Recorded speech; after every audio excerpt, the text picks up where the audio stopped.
Hello दोस्तों, हमारे YouTube channel पे आप लोगों का स्वागत है। मैं हूं कमलकांत और अभी हम बात करने जा रहे हैं एक महत्वपूर्ण मुद्दे पे, बिहार में होने वाली शिक्षक बहाली के संदर्भ में।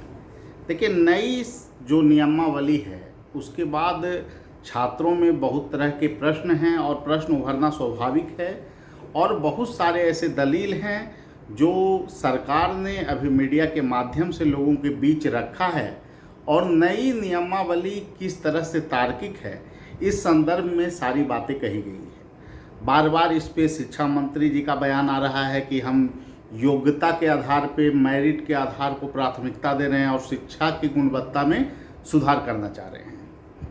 देखिए, सबसे बड़ी बात यह है कि जो अभी वर्तमान सरकार सत्ता में है वह किस तरह से अपने चीज़ों को करना चाहती है, कार्य प्रणाली क्या है। शिक्षा मंत्री जी पहले बोल रहे थे कि जो अब नियुक्ति होगी शिक्षकों की, मतलब जो पहले टेट, बीटेट या स्टेट कर रखे हैं उनके लिए नियुक्ति दिया जाएगा। और जब प्रपोजल आता है, नियमावली आती है, तो शिक्षा मंत्री अपने बयान पे जो है कायम नहीं रहते हैं और वो पलट जाते हैं कि अब प्रतियोगिता परीक्षा होगी। तो सारे मुद्दे हैं जिसको लेकर छात्र परेशान हैं और उनका प्रश्न उठना लाजमी है। तो इस मुद्दे पर कि क्या बीपीएससी के माध्यम से भविष्य में शिक्षकों की भर्ती होनी चाहिए या नहीं होनी चाहिए, तो इस संदर्भ में मैं पूर्णतः सहमत हूं कि बीपीएससी के माध्यम से ही भविष्य में शिक्षकों की नियुक्ति होनी चाहिए। लेकिन जो 7वां चरण है शिक्षक बहाली का, जिसके कारण जो है कि आपको बहुत सारे छात्र अभी जो है कि इंतज़ार कर रहे थे कि बड़ी बहाली आएगी। आपने यस्टेट का आयोजन करवाया, 9th 10th के लिए, 11th 12th के लिए भी हुआ है आयोजन कुछ विषयों के लिए। तो उस परीक्षा का औचित्य क्या था? 2019 में जब बहाली के लिए आपने जो है कि वैकेंसी निकाली और उसके बाद आप कह रहे हैं कि अभी जो है बीपीएससी के माध्यम से एग्ज़ाम होगा। आप वर्तमान में यूपी में, झारखंड में, अन्य किसी भी राज्य में ऐसा प्रोविज़न नहीं है जहां पर 10, 11th के लिए जो है कि आपको या 12 के छात्रों को पढ़ाने वाले शिक्षक जो बहाल किए जाते हैं उनके लिए जेपीएससी परीक्षा ले या यूपीपीसीएस परीक्षा ले। मैं ये नहीं कह रहा हूं कि आयोग को परीक्षा नहीं लेना चाहिए। वर्तमान की जो वस्तु स्थिति है उसमें टेट के बाद सुपर टेट का कोई कॉन्सेप्ट नहीं है किसी भी राज्यों में। तो क्या बीएड धारी छात्रों को फॉर्म भरने का मौका नहीं दिया जाएगा? जो यस्टेट पास हैं उन्हीं को मौका देगी सरकार फॉर्म भरने के लिए 9th 10th में या फिर 11th 12th में। और अगर ऐसी स्थितियां हैं तो फिर अभी जितने छात्र पास हैं उससे अधिक सीटों की संख्या है। अगर कुछ विषय में छोड़ दिया जाए, समान अध्ययन, मतलब ये वाला जो पार्ट है, आपको आर्ट्स वाला पोर्शन है, उसको अगर छोड़ दें तो सभी स्ट्रीम में देखा जाए तो जितनी सीटों की संख्या अनुमानित है बिहार सरकार की, उससे कम तो यस्टेट पास छात्र हैं। तो फिर क्यों उनको बहाली नहीं करने का प्रयास किया जा रहा है? इसका सीधा सा तात्पर्य है कि सरकार नियमावली तो लाई है लेकिन कोई बहाली करने का उद्देश्य उसके पास नहीं है, न ही शिक्षक बनाने की कोई मानसिकता है।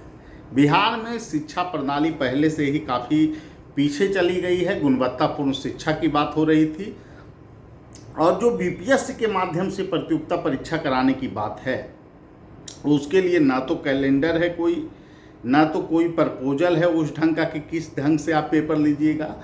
और जब अन्य राज्यों में ऐसी कोई परिपाटी डेवलप ही नहीं है कि स्टेट के एग्ज़ाम के बाद आपको जो है कि अलग से बीपीएससी एग्ज़ाम लेगी 11th 12th के लिए या 9th 10th के लिए, तो ऐसे नियम की प्रासंगिकता ही क्या है?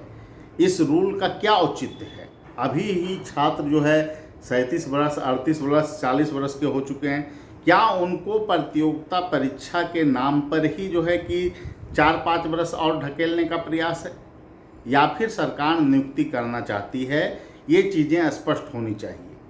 जहाँ तक मेधा की बात है कि वो योग्य हैं या नहीं हैं, तो आपने यस्टेट की परीक्षा ही क्यों कराई थी? इसका मतलब है कि आप अपने ही आयोग की गुणवत्ता पर सवाल खड़ा कर रहे हैं। आपने स्टेट कराया जिन आयोगों से, उन आयोग में क्या इतनी क्षमता नहीं थी कि गुणवत्ता को जांच सके? आज जो है कि बहुत सारे लोग हमारे पास फ़ोन कर रहे थे जो 1 से 5 में 6 to 8 के लिए जो है कि अप्लाई जो फॉर्म करना चाहते हैं। उनका कहना है कि उस समय के जो प्राथमिक शिक्षा निदेशक थे रंजीत कुमार सिंह जी, उन्होंने कहा था कि 7वें चरण में आप लोगों को मौका मिलेगा, इसलिए जो है कि कट ऑफ डेट एक निर्धारित है, उसके बाद फॉर्म भरने का मौका नहीं मिलेगा।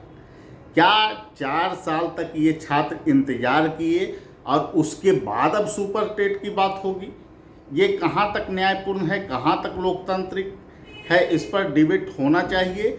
और छात्रों के कंसर्न को, जो भविष्य में शिक्षक बनना चाहते हैं, उनके कंसर्न को बिना लिए हुए नियमावली बनाना कहीं से भी तार्किक नहीं है। और यहाँ जिस तरह से नियम बन रहे हैं, जिस तरह से ऑफिसर की लॉबियाँ हावी है, जो तरह तरह के नियमावली की बात करती है, लेकिन क्या उनको पूर्व में ये ज्ञात नहीं था कि स्टेट का एग्ज़ाम हुआ है? और यह स्टेट एग्ज़ाम का औचित्य क्या था? अगर एग्ज़ाम हुए तो उस एग्ज़ाम का उद्देश्य क्या था सरकार को कराने का? आज जो है बहुत सारे प्रवक्ता विभिन्न पार्टियों के जो बोल रहे हैं कि जो है यह स्टेट सिर्फ पात्रता परीक्षा है, तो पात्रता परीक्षा अन्य राज्यों में होती है क्या 11-12 के लिए या 9-10 के लिए? सीधा सा अर्थ है कि सरकार अगर इतनी बड़ी संख्या में शिक्षक बहाली चाहती है और गुणवत्तापूर्ण शिक्षा को देना चाहती है, तो जो 1 से 5, 6 to 8 हो, उसमें भी आप जो है बीटेट को, एक सीटेट को एक पैरामीटर मान सकते हैं कि वहाँ पर जो परीक्षा हुई है उसमें गुणवत्तापूर्ण छात्र जो है अच्छे अंक पाए हैं, उसके अंक को वेटेज दिया जाए। उसका वेटेज क्या होगा ये एक चर्चा का विषय हो सकता है। आप चाहें तो उसको 60% दे दीजिए, या 75% दे दीजिए, या 80% दे दीजिए, या 100% उसी पे आप कर लीजिए, वो अलग मैटर है। लेकिन प्रतियोगिता परीक्षा के नाम पर 7वें चरण को और लेट करने से बिहार की शिक्षा व्यवस्था की जो वर्तमान हालात है उससे भी खराब स्थिति में शिक्षा व्यवस्था पहुंच जाएगी, क्योंकि शिक्षक पर्याप्त संख्या में नहीं है। और आगे भविष्य में इस तरह की जो चीज़ें हो रही है, इससे यह प्रतीत नहीं होता है कि कब तक स्कूलों में नए शिक्षक शामिल हो पाएंगे, जा पाएंगे, जुड़ पाएंगे, जिससे कि बिहार की शिक्षण व्यवस्था उत्कृष्ट हो। तो सबसे पहली बात है कि अगर आपको नए नियम बनाने ही थे, तो पहले से जो बच्चे वेट कर रहे हैं, इंतज़ार कर रहे हैं, जिसको आप बार बार बोल रहे हैं कि हम बीटेट और सीटेट वाले को लेंगे, और स्टेट परीक्षा का तो कराने का औचित्य ही था कि इनको जो है कि स्कूलों में बहाल करवाना है, तो फिर नए ढंग से नए प्रपोजल के साथ चीज़ों को लाना कि बीपीएससी के माध्यम से परीक्षा कराकर हम सुपर टेट लेंगे, तो सुपर टेट का कॉन्सेप्ट तो 1 से 5 और 6 to 8 के लिए है, और इसमें 7वें चरण में इसमें लाने की क्या आवश्यकता है? इसका सीधा सा अर्थ है कि बिहार में शिक्षक बहाली नियमावली सिर्फ जो है एक तरह से चुनावी प्रयोग है, जिसको छात्रों के हित को कहीं से भी इसमें समायोजित करने का प्रयास नहीं दिखाई पड़ता है, और इस मुद्दे पर विवाद होना तय है। इसीलिए हमारी मांग रहेगी सरकार से इस मुद्दे पे, और तमाम जो शिक्षक संगठन हैं या फिर जो छात्र लीडर हैं जो बात कर रहे हैं कि परीक्षा एक विकल्प हो सकती है, लेकिन आप बताइए कि क्या 9-10 के लिए या 11-12 के लिए तो डायरेक्ट सीटों की संख्या के आधार पर विभिन्न आयोगों के द्वारा परीक्षा का आयोजन दूसरे राज्य में होता है, वहाँ सुपर टेट का कोई कॉन्सेप्ट नहीं है। स्टेट कराने का क्या औचित्य था सरकार का? दूसरी नंबर बात, जब शिक्षा मंत्री पहले से ही बोल रहे थे कि नियुक्ति करेंगे, कोई प्रतियोगिता परीक्षा नहीं होगी, तो इस ढंग से नियमावली आ रही है, तो मतलब ये बिहार में जो व्यवस्था चल रहा है, जिसको कहा जा रहा है कि बिहार में सुशासन तंत्र कायम है, तो क्या मंत्री महोदय को पहले से पता नहीं था कि क्या परिवर्तन होने वाले हैं? तो इसको ध्यान में रखते हुए 7वें चरण में अभी जो है फिलहाल इनकी सीधी नियुक्ति की जानी चाहिए, और जो मेरिट है उसके आधार पर बहस हो सकता है। मेरिट को आधार बीटेट या सीटेट या स्टेट को आप बना सकते हैं, इसमें कोई दो मत नहीं है। गुणवत्तापूर्ण शिक्षा होनी चाहिए, लेकिन गुणवत्तापूर्ण शिक्षा के नाम पर आप जो है शिक्षक को भर्ती ही नहीं कीजिए। जानबूझ के ऐसा नियम और कानून आप बीच में ला दीजिए कि शिक्षक स्कूल जा ही नहीं पाएँ, तो शिक्षा की गुणवत्ता कैसे बढ़ेगी। और जो सबसे महत्वपूर्ण बात है कि अब कहा जा रहा है कि ये 7वां चरण है, तो जो 6ठे चरण या 5वें चरण, 4थे चरण में जो पास अभ्यर्थी हैं, जो शिक्षक बने हैं, तो उनको आप राज्यकर्मी का दर्जा डायरेक्ट आप नहीं देने जा रहे हैं। आप कह रहे हैं कि जो 7वां चरण पास करेगा, तो ये 7वां चरण शिक्षक बहाली के लिए है ना। इसमें रूल और टर्म को इतना पेचीदा करने का प्रयास क्यों किया गया है, ये समझ से परे।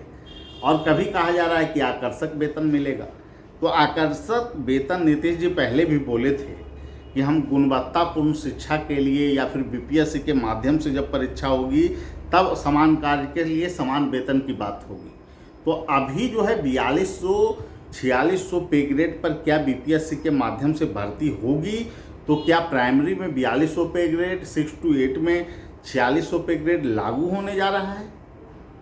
ये तमाम ऐसे प्रश्न हैं जो सारे छात्रों को परेशान कर रहे हैं।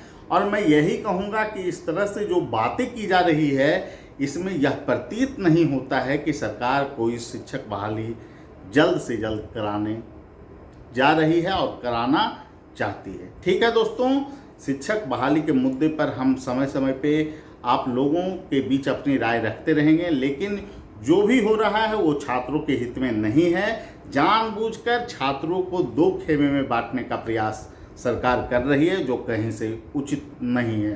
ठीक है, सभी लोगों को धन्यवाद। फिर अगले वीडियो में मिलेंगे। Thank you.